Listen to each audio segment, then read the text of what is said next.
I have some strips of maple here. I'm going to cut into little small pieces. Here's some longer pieces of walnut. I'm going to cut those into smaller pieces. And I'm going to make something just a little bit different.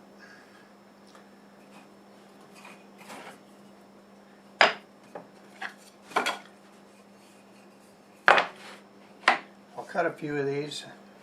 It's going to look identical, so we're not going to cut all of them because there's quite a few.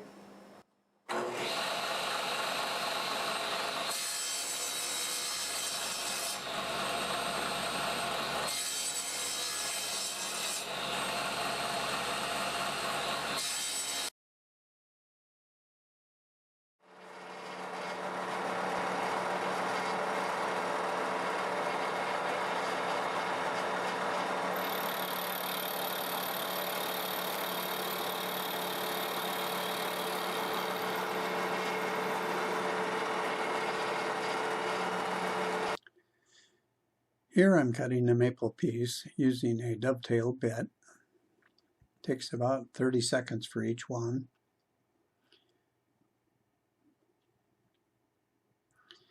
And now I'm cutting the walnut piece, which takes 2 passes, and that's about 48 seconds per each piece. This is all done on my CNC milling machine.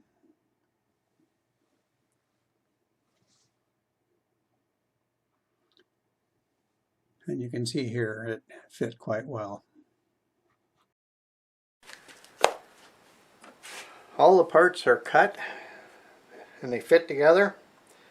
Now it's time to glue them together. I'm going to show you a couple of them, but certainly not all of them. There is a lot. So this is how I'm going to do it.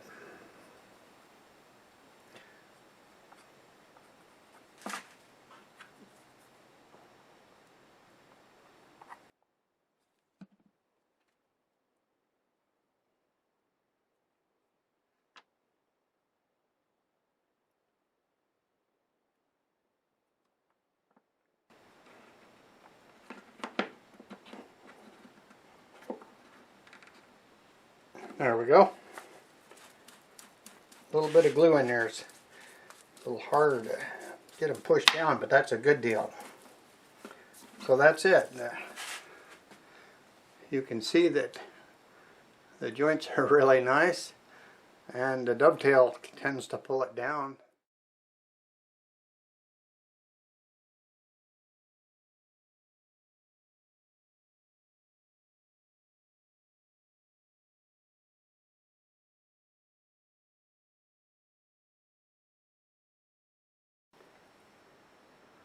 Okay, moving on to the next step. I now have 48 of these glued together, but they're square on the ends.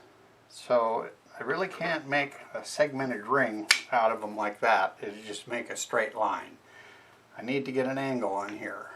I'm going to have 12 segments per ring, so I need 15 degrees cut on each side. That piece is really small. That's going to be hard to hold. So let me show you what I have made. Here's my sled. This fence is on 15 degrees. You cannot put that in there and expect to hold it while you cut it. So what I've done, I have it indexed here to give me the right length. This is on a little cam action, and it pushes against it, and then I'm going to clamp that down. Then I can make that cut and hold it back over here, and it should work fine. That's only one angle. I'll flip it and get the other angle, but not all at one time because it needs to be reset up for the length. Let me get this all set up and I'll cut a couple and show you. Alright, all set. Let's cut a few of these.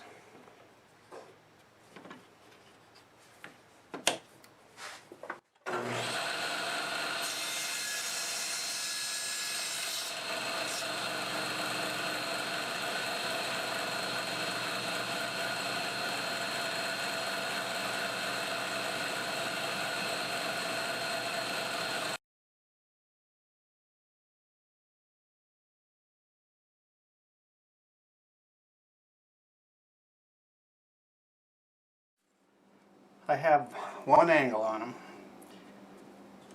I have my stop with a matching angle on there to help index them in.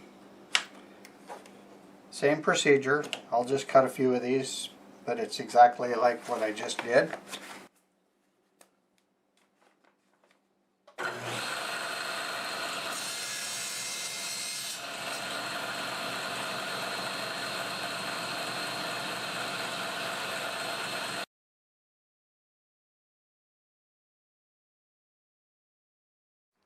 So this is my second ring that I'm gluing together, and it wasn't a wedgie sled that I used to cut it, and the angles were really close, but the first one was open just a little bit, so I glued it in halves and I sanded it. Made a slight adjustment to my sled. These things fit perfect, so let's glue them together.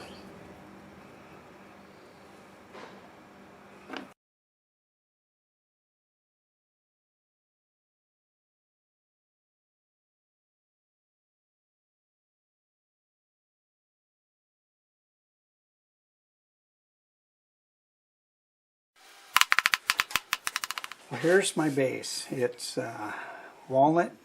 There's 2 rings, 18 segments for each ring. They're rotated so that the joints don't line up. Here's 3 of my rings that I made. I have another one in my coal jaws. I'm going to glue it on here in place just to get it lined up on the base. After that, I can line them up when it's not on the leg. So let's start this one, get it glued on. There's actually 12 segments per ring on this base. I make most things with 18 segments, so that's sort of stuck in my head.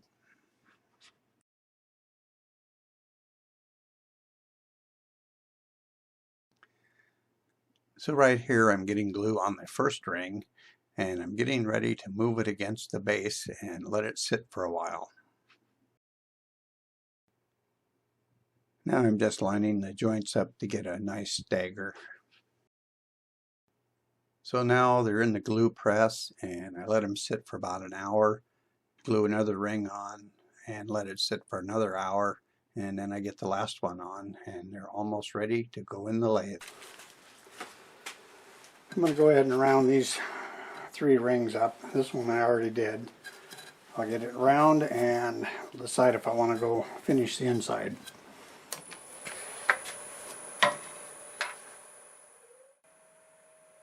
I know RPMs.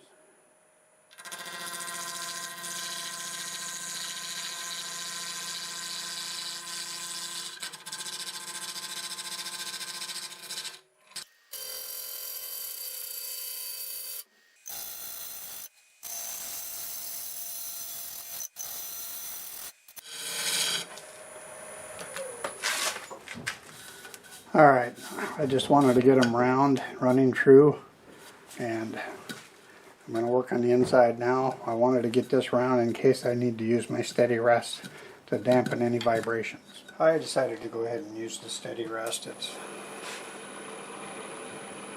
just that much extra support.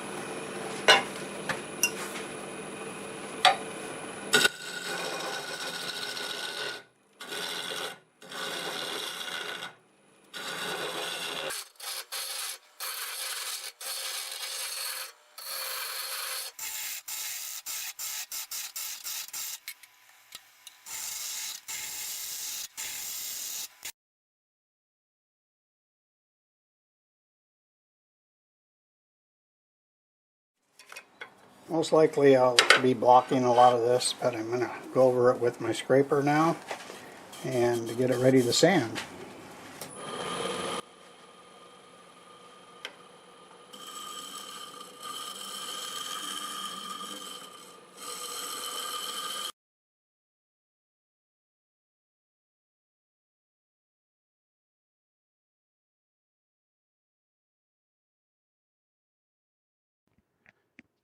I skipped sanding the inside for right now. I'll do that when I do the outside.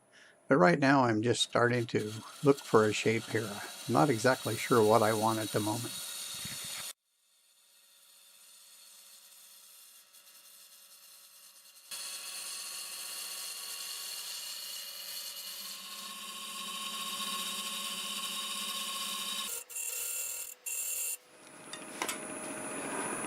So I'm going to take my negative rake scraper and I'm going to go over this. I just want a real gentle radius on it, and then to get it all blended in. So that's a tapered block in the opening of the bowl, and it's attached to an arbor that has a ball-bearing end on it. It helps to dampen it so that there's a lot less harmonics. Alright, I think I can go ahead and sand this now.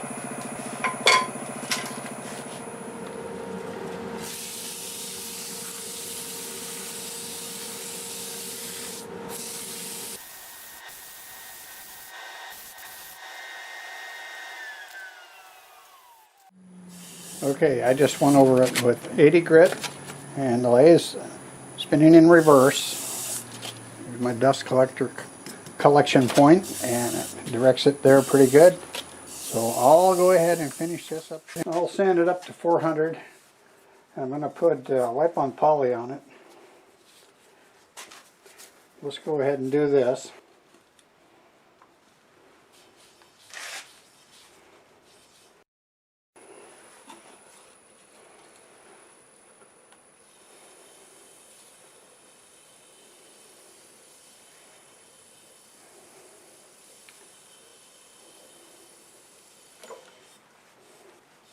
Make sure that first coat's soaked in real good.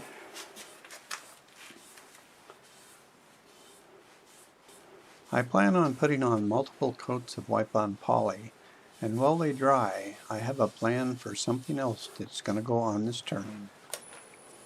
I decided to make a lid for the dovetail bowl. I think it might look pretty nice on there. Right now I'm just shaping a solid piece of walnut. Right here I'm doing the underside. I'm just kind of lightening it out, and I've got a step in there that's going to be fitting inside of the bowl. I'm going to make a little flat spot on here so I can hot glue a tenon. Once it's hot glued on, I'm going to flip the piece over and start working on the top of it. And right here we are working on the top. And I'm just going to put a simple dome shape on it. So now the top is shaped, and I went ahead and sanded it, but I did not show that. So I'm using a small scrap of Black Locust Burl to make a knob. I cut a little tenon on there to use it to fit into the bowl, and you see I accidentally got a captive ring there. Now, right now I'm putting a shape on it. It's starting to look like a little doorknob, but it doesn't stay that way. I think it turned out pretty nice. So I'm also going to use that little tenon for something more than fitting into the bowl, and you'll see that very soon. But now I have it reversed into a chuck, so that tenon has a multi-use. Here's a little better view of the top. And now I'm turning away the little hole that was made from my live center, and I'm giving it a very slight crown on the top. I'm liking how it looks. Going over to the back side and doing just a little more work to it, and it's ready to sand. The bowl now has all the finish on it, and it's time to polish it out. So let's get back and do that.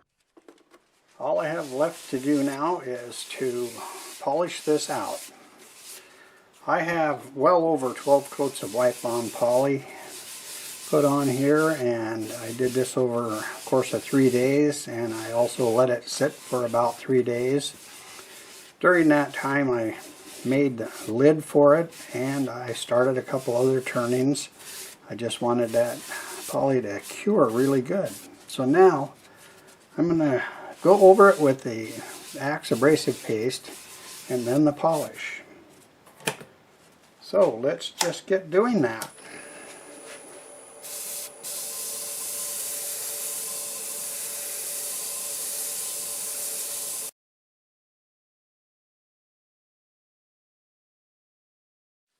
Alright, all set to put the polishing and restoring paste on. And it really doesn't take all that much from what I've found.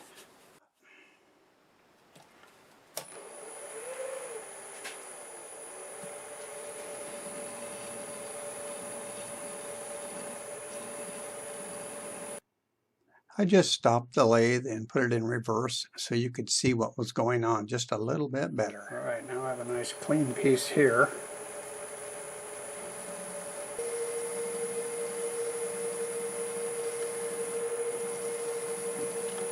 So I think that's looking pretty good. I see a wonderful reflection in there. I don't think the camera angle will let you, but you'll see it later. That's looking good, and I'm ready to take this off, sign it, and we'll be done with it. So I'll be back shortly. Well, here it is, the dovetail bowl. There's 48 dovetail joints here. They're made out of maple and walnut. The base is made out of walnut as well, and there's 2 segmented rings with 12 segments in each ring. And the top is a solid piece of walnut, and I used a Black Locust Burl here for the knob.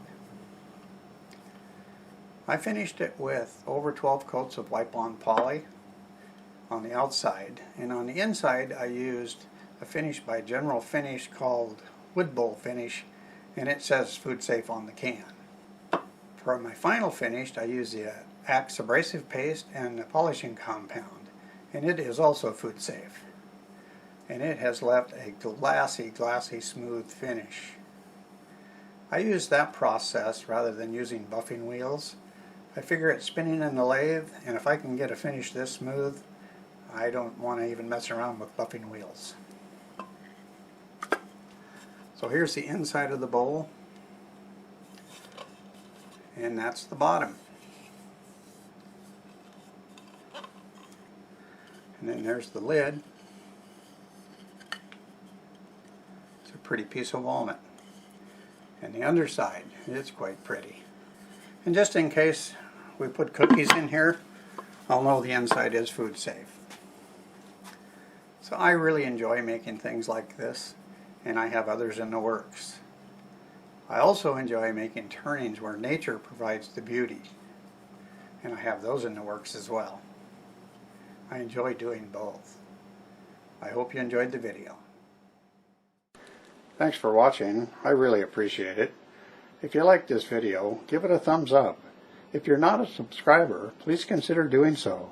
And for those of you who are, thank you very much. I really appreciate it. Leave a comment. I read them all. Also, share the video. It really does help to get it more views. Thanks again, and until the next time, see you later.